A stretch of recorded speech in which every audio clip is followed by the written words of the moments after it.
Social media पर जैन समाज के सबसे लोकप्रिय जैन न्यूज़ चैनल कई बार चिंतन की बात करते हैं, कई बार मनन की बात करते हैं, कई बार आपके बीच में एक सवाल छोड़ जाते हैं, सवाल दाग जाते हैं कि आप उसको सोचिए, चिंतन कीजिए। उन्हीं की ओर से सादर जय जिनेंद्र, क्योंकि अब आने वाला है हमारे 24वें तीर्थंकर जिनका जिन शासन चल रहा है, उनका 2549वां महानिर्वाण कल्याणक 25 अक्टूबर सुबह दिवाली है हमारी, पर उसी के अंदर यह बात भी बड़ी निराली है कि हम इसके साथ उद्घोष हो जाएगा 2550वें निर्वाण महोत्सव के इस पूरे वर्ष का।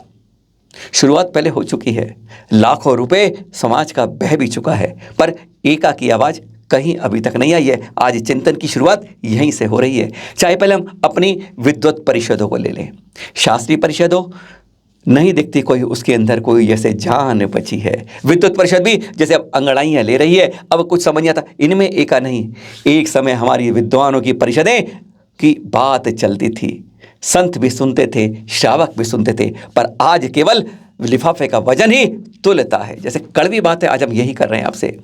1974 का जब कार्यक्रम हुआ था ना, तब एक संत ने पूरे समाज को एक कर दिया था, आचार्य श्री विद्यानंद जी महाराज ने। तब जैन ध्वज की एक शुरुआत हुई, जो आज हम जैन ध्वज देखते हैं। और भी कई नियम उपनियम बने थे, वह एक दीदार बात थी। पूरा समाज एक था उस समय, सारे संत थे। और आज हमारे दिल्ली से एक नई आवाज़ उठी हुई है।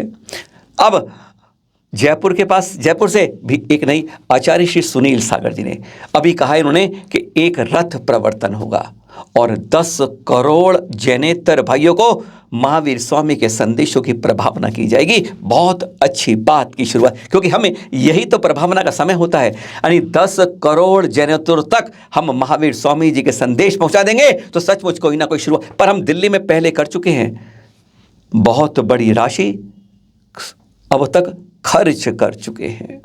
उसके बारे में बताएं, उसी में उपस्थित 2 आचार्यों की बात बताएं आपको हम, विश्वास कर लीजिएगा। एक आचार्य जो 19 में थे, उन्होंने कहा था कि वह कार्यक्रम जो हुआ केवल अपनी महत्वाकांक्षाओं को पुष्टि करने का हुआ। उन्होंने चैनल महालक्ष्मी में साफ स्पष्ट शब्दों में यह कहा।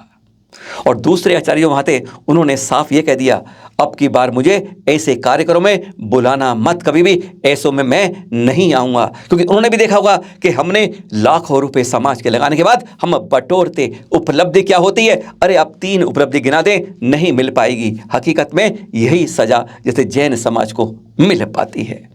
आचार्य सुनील सागर ने घोषणा की तो मालूम चला, शुरुआत से पहले उन्होंने स्पष्ट कर दिया, संदेशों की प्रभावना होगी। पता है आचार्य श्री पुलक सागर जी क्या कहते हैं? वह एक बहुत बड़ी सीख देते हैं, श्वेतांबरों की मिसाल देते हैं। कहते जब वहाँ कोई पंचकल्याणक होता है ना, कोई महायोजन होता है, कोई तीर्थ कर्म होता है, तो जो राशि बचती है ना, वह एक उनकी तीर्थ संरक्षक में है ना, आनंद जी, कल्याण जी पेड़ी, उस पेड़ी पर वह बची हुई राशि पहुंचा दी जाती है, जिससे कहीं कोई नवनिर्माण करना हो, जीर्णोद्धार करना हो, कहीं कोई आवाज़ हो, वहाँ से वह राशि वहाँ पहुँच जाती है। पर हमारे दिगंबरों में ऐसी कोई नहीं है। अरे हमारी कमेटियाँ ही बटी पड़ी हैं। कोई अगर तीर्थों की रक्षा की बात हो, हर कोई कहता है मैं करूँ, और करते व्यक्तिगत लोग भी हैं। हम एक जगह एक रूप में नहीं आ पाते हैं। इस तरह हम क्या 2550वां अपने महावीर स्वामी का यह महामहोत्सव क्या बना पाएंगे? हर जगह अलग अलग आवाज़, ना समाज के अंदर, ना राजनीति के अंदर, ना समाजी रूप में हमारी अलग अलग मंचों से उठी आवाज़ कहीं एक आवाज़ नहीं बन पाएगी। ये इसलिए कर रहे हैं क्योंकि 2 दिन बाद से आप वह महामहोत्सव का वर्ष की शुरुआत कर रहे हैं। चिंतन इसी बात पे कर रहे हैं, क्या कोई उपलब्धि के बारे में अभी तक कहीं से कुछ आया? लेकिन हमने अभी तक लाखों रुपए अभी तक खर्च कर दी हैं, बड़ी राशि कर दी है। छोटी सी बता रहे हैं, अभी पश्चिम से आवाज़ आई है, अभी उत्तर से भी आएगी और पूरब से भी आएगी, नीचे दक्षिण से भी आवाज़ आएगी। पर क्या हम सफल के एक जगह होने की क्या कभी हमने कोशिश की है? जो 1974 में शंखनाद आज से 50 से पहले शिकायत हुआ था, वह शंखनाद के दोबारा होने की कोशिश हो पाएगी, या केवल महत्वाकांक्षाओं की एक हमारी आहुति दे दी जाएगी? अगर करना है किसी को तो एक करने की कोशिश तो करो।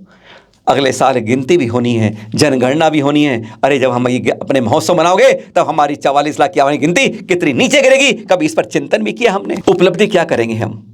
कभी कोशिश की हमने? अगले साल जनगणना होनी है हमारी। 2011 के बाद अब 2023 में 44,51,753 की गिनती। जब आप जश्न मना रहे होंगे, महामहोत्सव मना रहे होंगे, तब हमारी गिनती सरकारी आंकड़े और ही नीचे गिर रही होगी। कभी सोचा है इतने पिछले वर्षों में जैनों से कितने भाई अलग हो गए? बहुत बड़ी संख्या है। अगर आप ऊपर पहुंच जाओ, उत्तराखंड पहुंच जाओ, तो हमारी डिबरी जाती है वहाँ पर। दक्षिण में आ जाओ नीचे, तमिलनाडु में आ जाओ तो नैनार जाती है। पड़ोस में महाराष्ट्र में आ जाओ तो कासर जाती है। अगर पूर्व चले जाओ आप तो आपको सदगोप, मेदिनीपुर और उसके बाद सराक बड़े मिल जाते हैं। पश्चिम बंगाल में, झारखंड में, बिहार में, उड़ीसा में, इन सब को मिलाएंगे, अगर इनको वापस लाएंगे तो इनकी ही संख्या कम से कम 50 लाख से ऊपर हो जाएगी।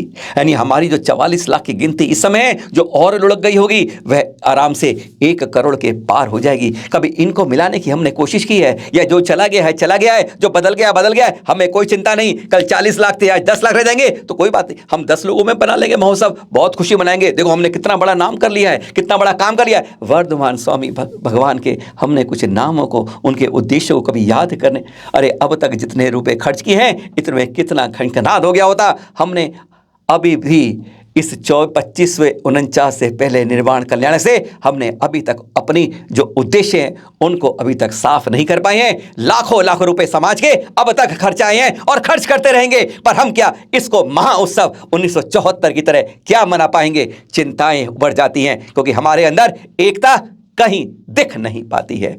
जरूर बुरा लगा होगा, पर चिंतन इसलिए छोड़ा है क्योंकि महामहोत्सव की तैयारियां जगह जगह से हो रही हैं। जब तक एक मंच पर एक आवाज नहीं उठेगी, ना समाज कोई सुनेगा, ना राजनीतिज्ञ सुनेगा और ना कोई हमारा सामाजिक मंच सुनेगा। हर कोई कह रहा है राष्ट्रपति प्रधानमंत्री हमारे आएंगे। राष्ट्रपति प्रधानमंत्री भी वहीं जाते हैं जहां कोई एकता की आवाज दिखती है। बटे मंचों पर, बटे संतों के बीच से, बटी विद्वत परिषदों के बीच से कहीं कुछ नहीं मिलने वाला। चिंतन कीजिए, पहले एक होने की बात तो कर लीजिए। क्षमा हृदय के साथ और सादर जय के साथ आप सबको आने वाले इस निर्वाण महोत्सव के लिए बहुत बहुत मंगल कामनाएं, शुभ कामनाएं। सादर जय जिनेंद्र।